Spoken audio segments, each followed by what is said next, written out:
Good evening and welcome to News Review. This week saw the GST opposition defend the 2006 constitution following comments made by the governor. Sir James Dutton told GBC the relationship between the convent and Number 6 is good, but that there are areas of the constitution which are the subject of disagreement between the Gibraltar and UK governments. Speaking as a live guest on GBC's Talk About Town, Sir James revealed he and others in the Foreign Office were pushing for an increased naval presence. The Governor, Sir James Dutton, was the main guest on GBC's chat show Talk About Town. He answered questions on his military career and his participation in major theatres of war such as Iraq and Afghanistan. But it wasn't long before the subject turned to topical local issues, such as the recent circular issued by the Chief Secretary over relations between Number 6 and the convent. The Governor said the relationship is extraordinarily good, but he described the 2006 Constitution as an overreaction following the failed joint sovereignty talks. The relationship is extraordinarily good, has been from the moment I first met Fabian Picardo in London before I came out here. We don't agree on everything, but nor should we, because that would be a useless relationship. One of the disadvantages of having a written constitution is that there are boundaries. The stuff in the middle, 99% of it, no problem at all. But there's always arguments at the boundaries of any agreement, any contract, any constitution. It's not perfect. In some ways, it was an overreaction to the failed joint sovereignty agreement, which, just allow me to get this in, was, of course, not a Foreign Office initiative. It was a ministerial initiative, yeah. Mr. Hanna and Mr. Straw. The Foreign Office did their job as civil servants in fleshing it out, but that was a ministerial one.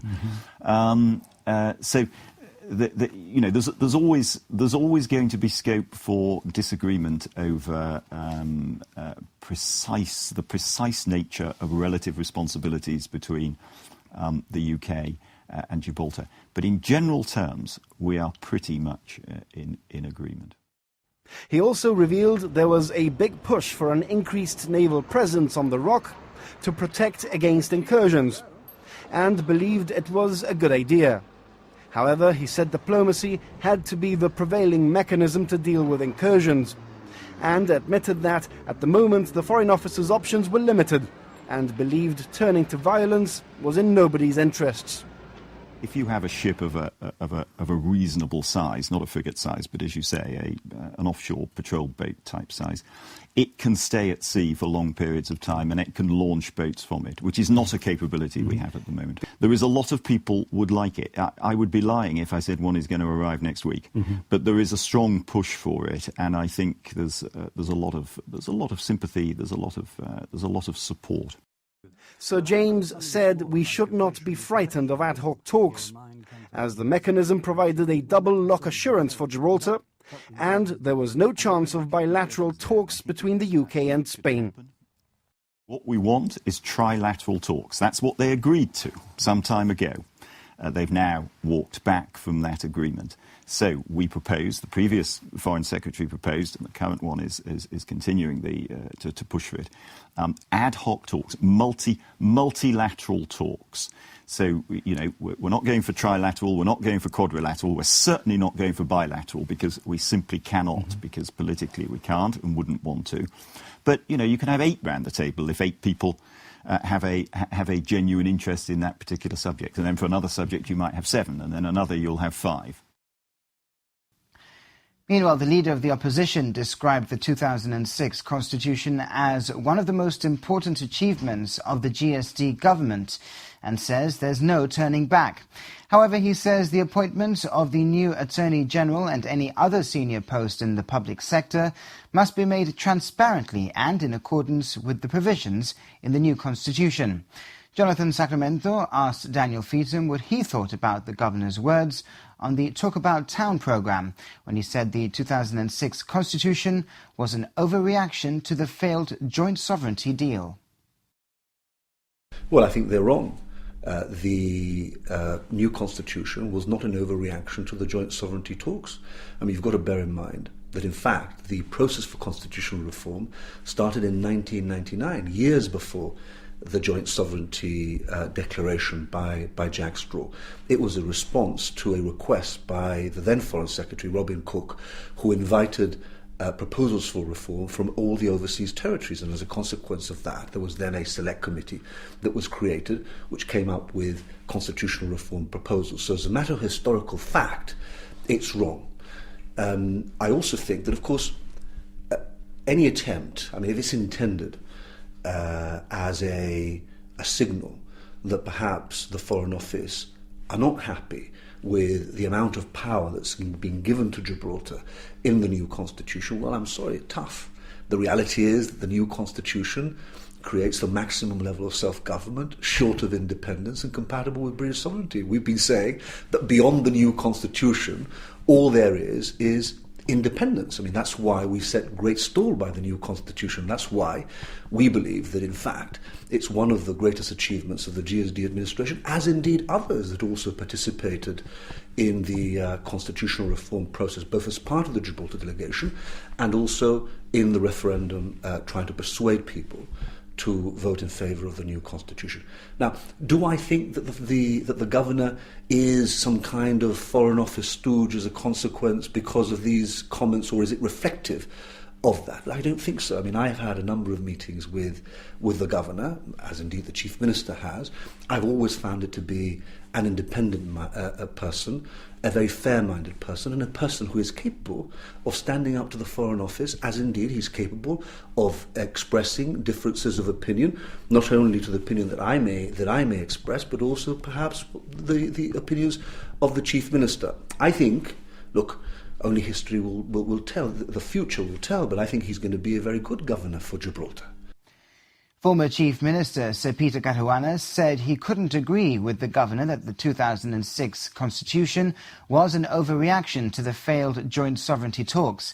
Sir Peter, who was Chief Minister at the time, said the new constitution was very carefully and laboriously negotiated over a long period of time and was not an overreaction to anything. Asked by GBC for his reaction to the governor's words, Sir Peter said the real issue is that before the ink was dry on the constitution, the Foreign Office officials were regretting the amount of self-governance Gibraltar had won under it. He admitted this complicated his relationship with the FCO, but emphasized the importance of Gibraltar holding the Foreign Office to the constitution's terms. Sir Peter Caruana spoke to our news editor, Stephen Nish. I can't agree with His Excellency's statement. I mean, leaving to one side whether it was an appropriate statement to make or not, I just cannot agree with it. The new constitution was not some sort of rushed overreaction to anything. It was a very carefully and laboriously negotiated, over a long period of time, process. Each clause was thrashed out and discussed at officials level, at lawyer level, at ministerial level. It was agreed by both governments. It was agreed by the Parliament in Gibraltar. It was put to a referendum by the people of Gibraltar. The United Kingdom government then extolled its virtues in the United Nations, in the House of Commons in London, as a wonderful document that showed that Gibraltar and the UK were no longer in a colonial relationship. I think to describe that as any degree of overreaction to one event is, I think, doing everybody, frankly, that was involved, and Gibraltar, who welcomed that constitution, really underestimating the importance of that document to Gibraltar and to the UK, given the use that it has made of it. The constitution says what it says. It is an act of Her Majesty the Queen in ordering council, whose representative in Gibraltar His Excellency is.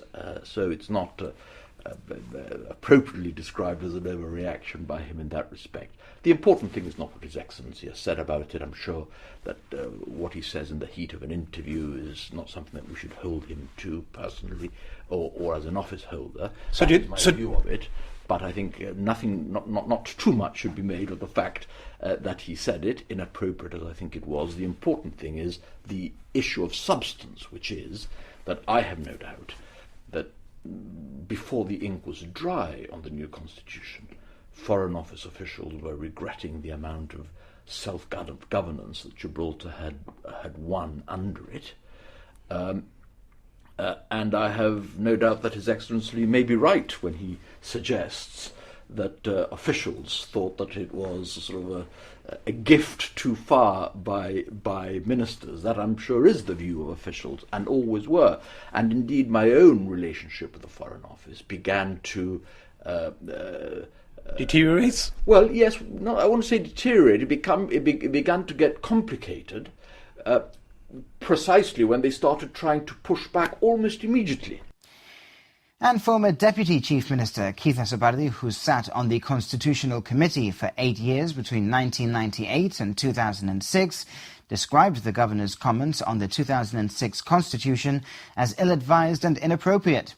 Taking to social media, Mr. Asobardi described this as an extraordinary comment which ignored the fact that the Constitution was the subject of detailed intergovernmental talks predating the joint sovereignty talks. He said it was discussed for nearly a decade and included intensive, cool legal reflection, and the word overreaction implies a half-baked thought. Mr. Asobardi said the Constitution was granted by Her Majesty following an act of referendum, and it is not for the Crown's representative in Gibraltar to second-guess the Crown's acts or the exercise of democracy. In other news this week, the Chief Justice granted lawyers acting for the 3 convicted Marache brothers extra funding for their appeal. It follows a judgment by the Court of Appeal, who asked the Supreme Court to reconsider an earlier decision to deny this funding. Our reporter Jonathan Scott has spoken to the various defence counsel involved to gauge their reactions to the news. When contacted by GBC, lawyers acting for Isaac Marache told us they can now start the important work that needs to be done in this very significant appeal. Meanwhile, Solomon Marache's defence counsel Chris Finch told us he has every sympathy for the Gibraltar taxpayer footing this bill, but points out that it's now a necessary expense in order for it to be a fair trial.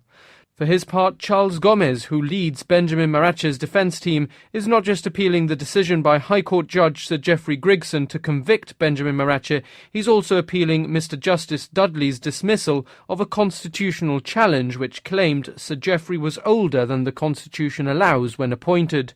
Mr Gomez has highlighted the fact that constitutional issues, including Sir Geoffrey's age and also his discharge of the jury, have attracted a massive amount of interest, not just in the UK, but also across the Commonwealth. The constitutional appeal is set to start on Tuesday the 7th of October. Having received a judgment from the Court of Appeal, the Chief Justice Anthony Dudley has granted the defence lawyers extra public funding from now till the end of their appeals. The Gibraltar Chronicle reports the fees have been capped at £100,000 per defence team. The court is set to hear the Marache brothers' appeal of Sir Geoffrey's decision to convict them from Monday the 13th of October.